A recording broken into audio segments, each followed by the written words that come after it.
Horns up and welcome to a brand new episode of Headbangers Kitchen. Before we get started on today's recipe, I want to very quickly tell you that Headbangers Kitchen has a newsletter where I send you these recipes directly in your inbox. So go to headbangerskitchen.com and sign up for our newsletter. Anyway, enough jibber jabber, on with today's recipe. So what are we making today? Well, we're cooking up a keto beef bourguignon, which is a beef stew cooked with red wine and mushrooms, and oh my god, it is delicious. It is French cooking at its finest, and the best part is it's really simple. It's a one pot dish and we're going to make it totally keto friendly and it's going to be incredible. Now, there are a couple of things of course I need to tell you, but I'll put that all in the blog post, so you can go to headbangerskitchen.com and read very detailed insights that I have on the beef bourguignon. Anyway, enough jibber jabber, let's get cooking. So the first thing I'm going to do is season my beef with some salt and pepper, and as you can see, I've cut them into nice bite-sized pieces. I'm using Indian water buffalo brisket, but you can use something like chuck roast or any other stewing cut. And then give it all a good mix. The next thing I'm going to do is get my Dutch oven on the stove, because remember guys, we got to cook this low and slow. I'm going to add some chopped bacon into the cold Dutch oven and render down that bacon fat till the bacon is nice and crispy. You can use any kind of bacon that you like.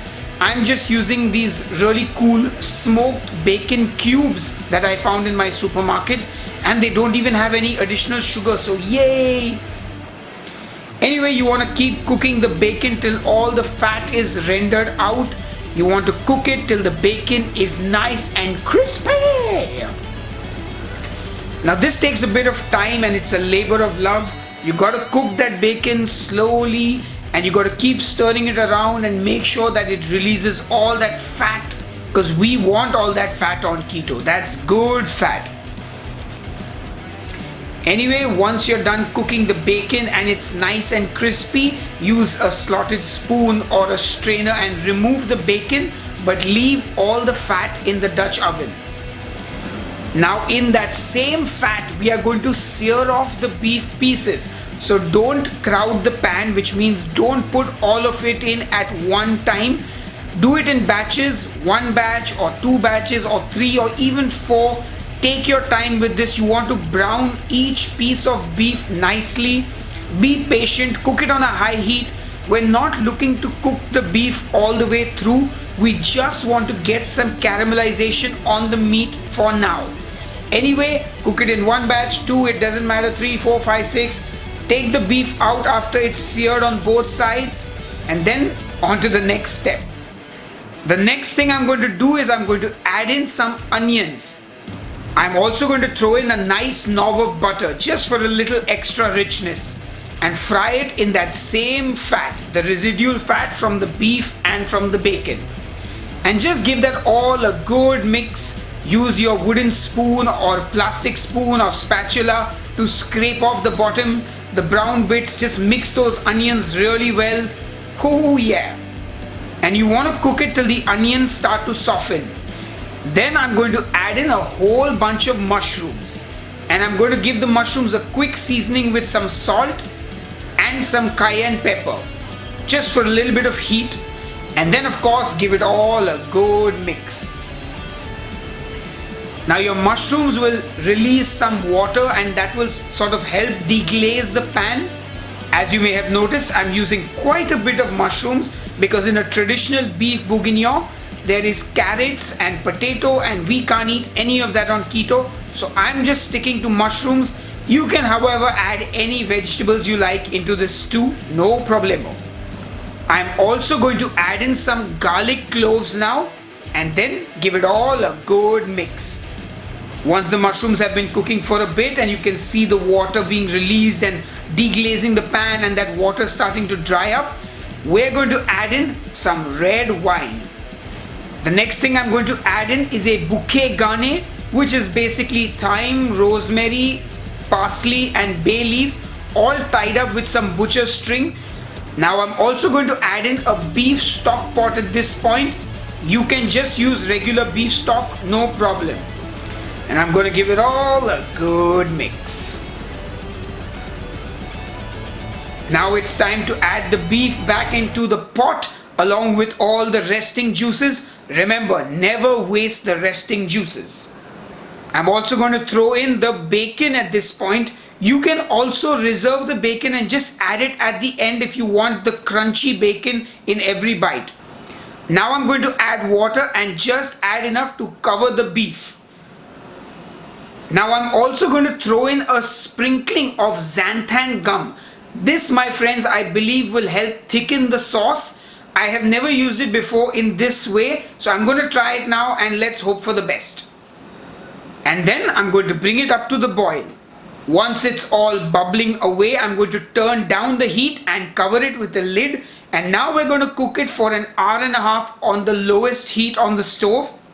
You can alternatively put this in the oven for about 2.5 hours at about 180 degrees Celsius. I prefer cooking it on the stove. Remember, low and slow. And every half an hour or so, open the lid up, give it all a good mix and let it continue cooking. You want to cook it till the beef is nice and tender. Once the meat is tender and the sauce is reduced down to your liking, turn off the heat and our beef bourguignon is ready.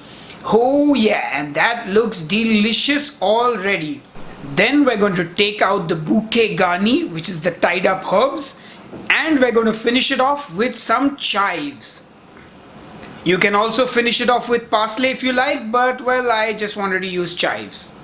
And then serve yourself some of that beef bourguignon in a bowl and be generous with your portion because you've earned it.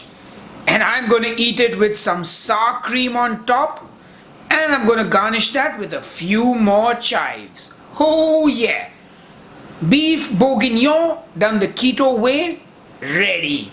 Anyway, enough jibber jabber, time to taste. Alright guys, so it's time to taste our beef bourguignon and I can't wait to dig in. This looks so good. Let me get a bit of the beef, the mushroom, the bacon.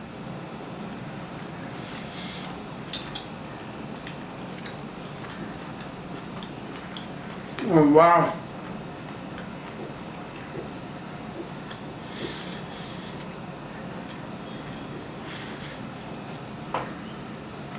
This is amazing, and I love that the sauce is actually thickened up with the xanthan gum. So you got to be a little careful, don't put too much xanthan gum because it does thicken up the sauce quite a bit, but that's amazing. So if you're ever cooking anything which has a sauce or a gravy and it's too thin, xanthan gum will thicken it up. And the beef has beautifully taken on the flavors of the wine and the herbs. It's just such a lovely dish.